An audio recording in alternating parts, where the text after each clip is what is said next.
बोले गोविंद भगवान की बोलो राघवेंद्र सरकार की बोलो यादवेंद्र सरकार की बोलो कृष्ण कन्हैया लाल की।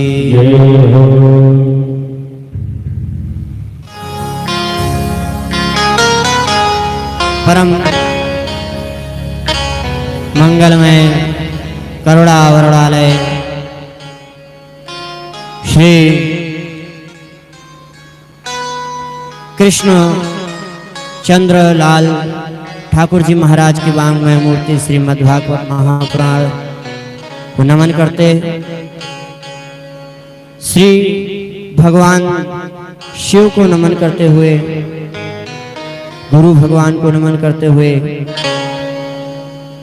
हम और आप आज की पावन कथा भगवान के पावन चरित्रों का, उनकी लीलाओं का वर्णन, श्रवण, मनन, दर्शन करेंगे।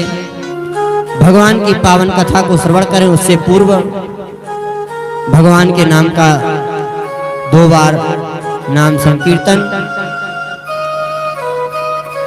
उसके बाद भगवान की पावन लीलाओं का, उनके चरित्रों का, उनकी कथा का श्रवण मनन दर्शन लाभ लेंगे।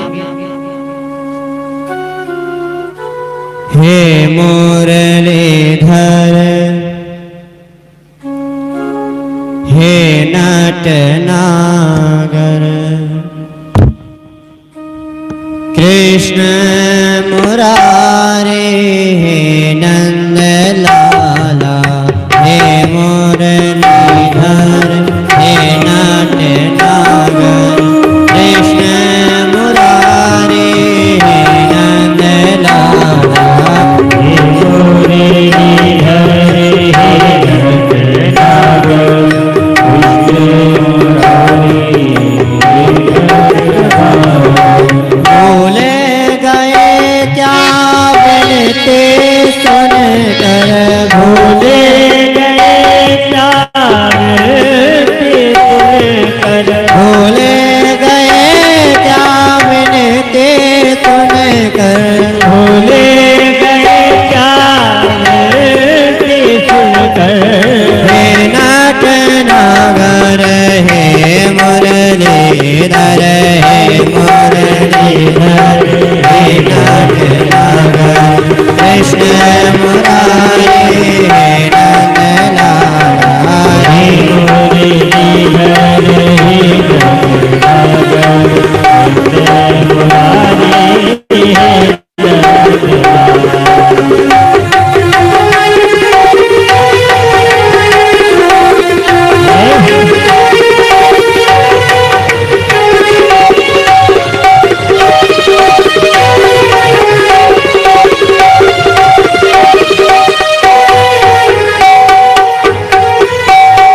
अंधियारों में पड़े हुए हैं हे नटनागर, अंधियारों में पड़े हुए हैं हे नटनागर, ज्योति पुंज बनकर राह दिखा दो हे मुरलीधर, ज्योति पुंज बनके राह दिखा दो हे मुरलीधर, बोले गए क्या बनते सुनकर, बोले गए क्या बनते सुनकर, बोले गए क्या बनते सुनकर, बोले गए क्या बनते सुनकर, हे नटनागर हे मुरलीधर हे मुरलीधर हे नटनागर कृष्ण मुरारे हे नंद लाला, हे मुरलीधर हे नटनागर कृष्ण मुरारे हे नंद लाला, हे मुरलीधर हे नटनागर कृष्ण मुरारे हे नंद लाला, हे मुरलीधर हे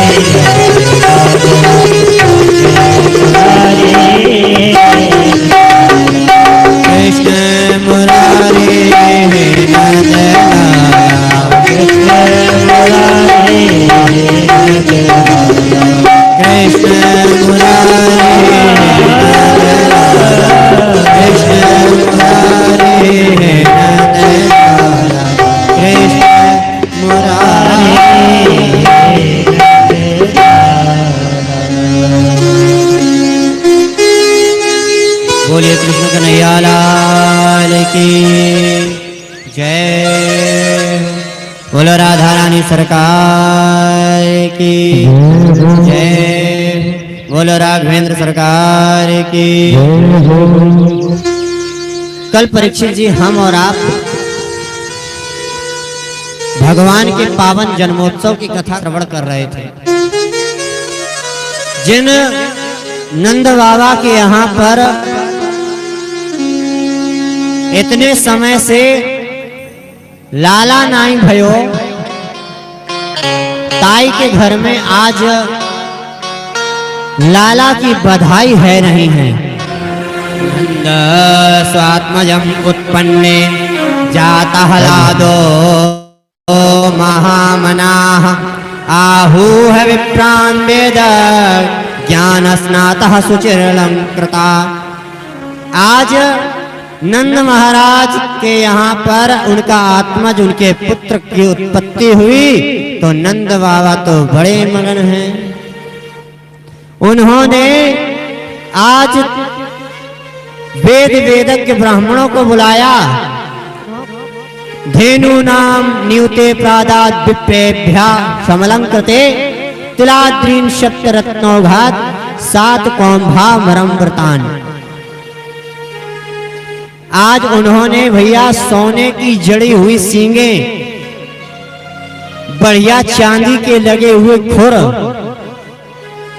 बढ़िया रेशमी वस्त्र डली हुई झूलन, ऐसी गायों का दान किया।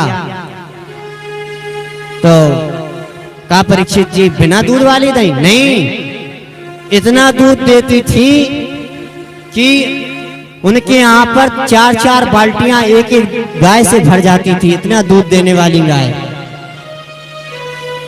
ऐसी सुंदर गाय हष्ट पुष्ट बलवान कि देखने में लगती थी कि हाँ नंद बाबा ने कुछ दान किया है। आज जो बूढ़े बच्चे जा रहे हैं, जवान जा रहे हैं, नई जा रही हैं, तो किसी को जो जिस लायक है उसको उस लायक दान सामग्री दी गई। बूढ़े लोगों के लिए पालकियां दे दी गई, नए लोगों के लिए घोड़ा हाथी दे दिए गए। स्त्रियों को, सुहागन स्त्रियों को बढ़िया सौभाग्य की सामग्रियां प्रदान की गई। सोना चांदी की बढ़िया बढ़िया हीरे जवाहरात जड़े हार मालाएं प्रदान की गई। आज इतनी खुशी है, मतलब आज नंद जी के यहाँ पर आनंद की उमंग ऐसी छाई है जैसी राजा दशरथ जी के यहाँ थी। परमानंदपुरी सब राजा और कहा बुलाए बजा बहु बाजा। अरे भैया आज तो छोरा भयो है तो आज ढोल नगाड़े तो बजो चाहिए। जिस तरह राजभवन में राजा दशरथ जी के यहाँ पर भगवान श्री राम चारों पुत्रों का प्राकट्य हुआ था, उसी प्रकार आज गोकुल में सब घर आंगन चौबारे गलियानी सजी हैं, बढ़िया सुंदर सुंदर रंगोलियां बनी हैं और आज खुशियां मनाई जा रही हैं। परमात्मा के जन्मोत्सव में मन रूपी मयूर स्वयं नाचने लगता है। बड़े आनंद की बात है, बड़े हर्ष की बात है। गोपियां लाला को आशीर्वाद दे रही हैं। आज यहाँ उत्सव में सब लोग आए हैं, माता रोहिणी नहीं आई। क्यों नहीं आई परीक्षित जी? इसका कारण है रोहिणी माता के पति देव जेल में बंद हैं।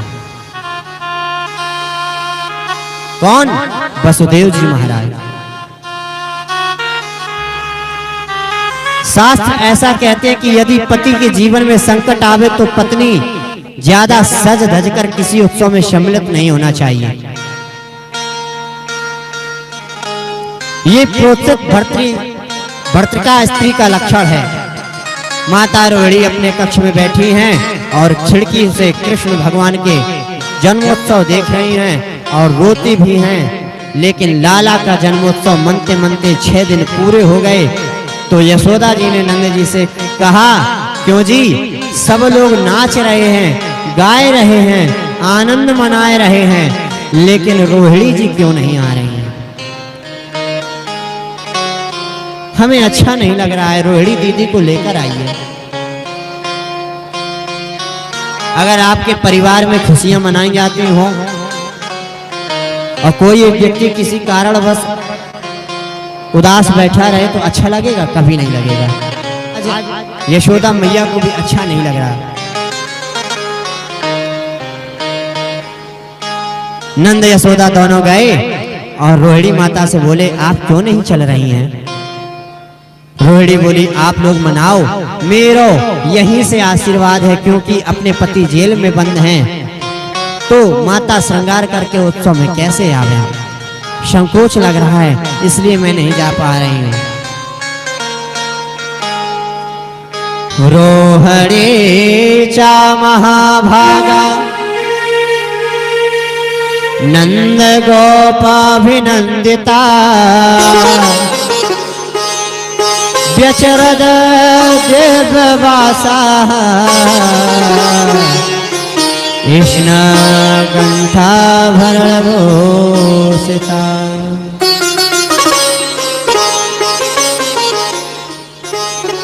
रोहिणी माता ने भी देख लिया कि अरे संसार के नियम अलग अलग हैं। ये तो गोविंद को जन्मोत्सव है, गोविंद के जन्मोत्सव में कैसा संकोच। मैया रोहिणी भी आई और आए करके लाला को गोद में ले लियो। वहां रोहिणी ने एक दृश्य देखो, कन्हैया सोए हुए हैं पलना में और बलराम जी बार बार खड़े होकर पलना को पकड़ के खड़े होने का प्रयास करते हैं और धड़ाम से गिर जाते हैं। आज बलराम भैया इतने बड़े हो गए कि वो किसी सहारे से पकड़ के चलने की क्षमता आ गई। मैया रोहिणी ने आए करके गोविंद को हाथ में लिया और कन्हैया को लेकर नृत्य करने लगी, भाव से नाच रही हैं। बलराम की मैया रोहिणी कहने लगी, जय जय श्री गोकुलेश नंद के दुलारे, जय जय श्री राघवेंद्र जय यशोदा दुलारे, जय श्री राघवेंद्र जय यशोदा दुलारे, जय जय श्री राघवेंद्र यशोदा दुलारे, जय श्री राघवेंद्र जय यशोदा दुलारे। मेरो कन्हैया प्यारो सुछैया, मेरो कन्हैया प्यारो सुछैया, मेरो कन्हैया प्यारो सुछैया, मेरो कन्हैया प्यारो सुछैया, देखत ही मन लेत बलैया, देखत ही मन लेत बलैया। जय जय श्री गोकुलेश नंद के दुलारे, जय जय श्री गोकुलेश नंद के दुलारे, यशोदा के प्राण प्यारे नंद के दुलारे, यशोदा के प्राण प्यारे नंद के दुलारे, यशोदा के प्राण प्यारे नंद के दुलारे। अरे नंद के दुलारे, अरे यशोदा के प्राणन प्यारे, अरे गोकुल के ब्रजवासियन के आंखन के तारे, तुम्हारी जय होवे, तुम्हारी जय होवे। हरे मारो लालो तू जुग जुग जिए, आज तेरी ही वजह से जा गोकुल में, जा नंद भवन में खुशियां आई हैं। आप ये समझे कि खजाने में लक्ष्मी जी विराज गई, जितना नंद जी ने लुटाया उतना ही बढ़ता जा रहा है। नंद कछु इतनो जो दियो, घनश्याम कुबेरों की मति बोरे, देखत मोह लुटाय दियो, ना बची बचिया और ना छचिया ना पिछौरी। आज नंद बाबा ने इतना लुटाया, इतना लुटाया और लुटाते जा रहे हैं, और एक तरफ भगवान की कृपा से धन बढ़ता ही जा रहा है। लेकिन नंद जी ने गंभीर होकर कहा, मैया और भैया लोग, आप लोग जन्मोत्सव मनाओ, मैं कंस को वार्षिक कर दे के आवो। पहले के समय में राजपाट चलता था, तब राजाओं को कर दिया जाता था। कर तो आज भी दिया जाता है, हाउस टैक्स और बिजली टैक्स, उनकी वाटर टैक्स, तो कर आज भी दिया जा रहा है। लेकिन पहले दूसरी तरह से, आज का तरीका दूसरा है। बोले मैं कंस को वार्षिक कर दे को आऊं, और जो आज नंद बाबा चले तो वसुदेव जी से मिलना हो गया। वसुदेव जी को 2-4 दिन के लिए कंस ने छोड़ा था। वसुदेव जी से मिलकर नंद जी ने रुदन करने लगे, आज रोने लगे।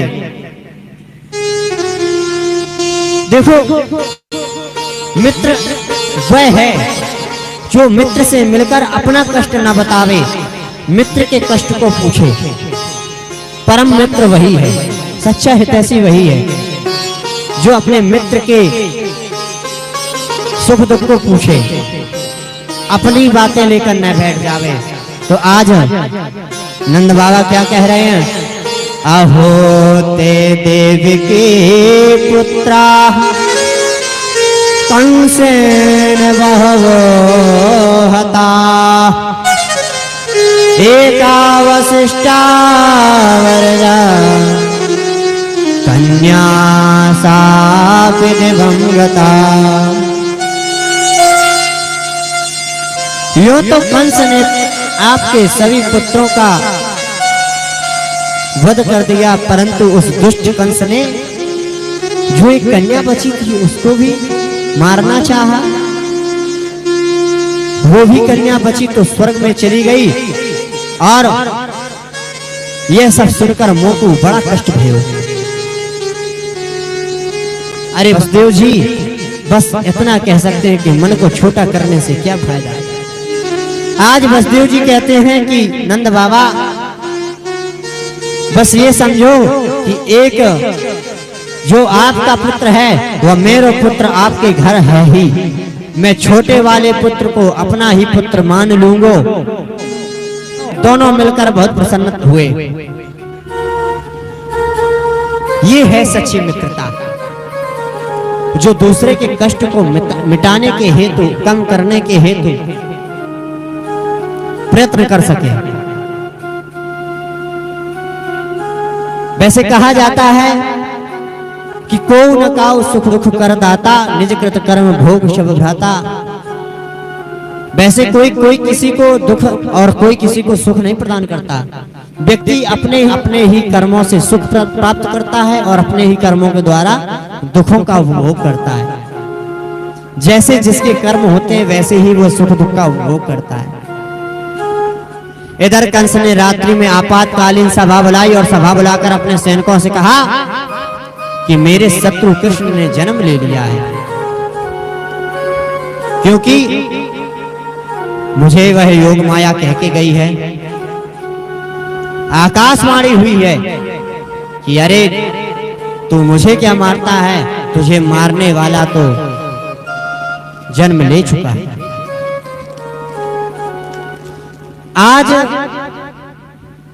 परीक्षित जी, समझने की बात है कि इसको उस योग माया की बात पे विश्वास है, भरोसा है कि वह योग माया कह के गई कि तुम्हें मारने वाला जन्म ले चुका है।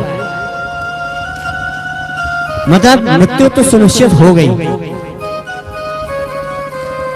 परंतु वह यह बात क्यों नहीं विचार करता है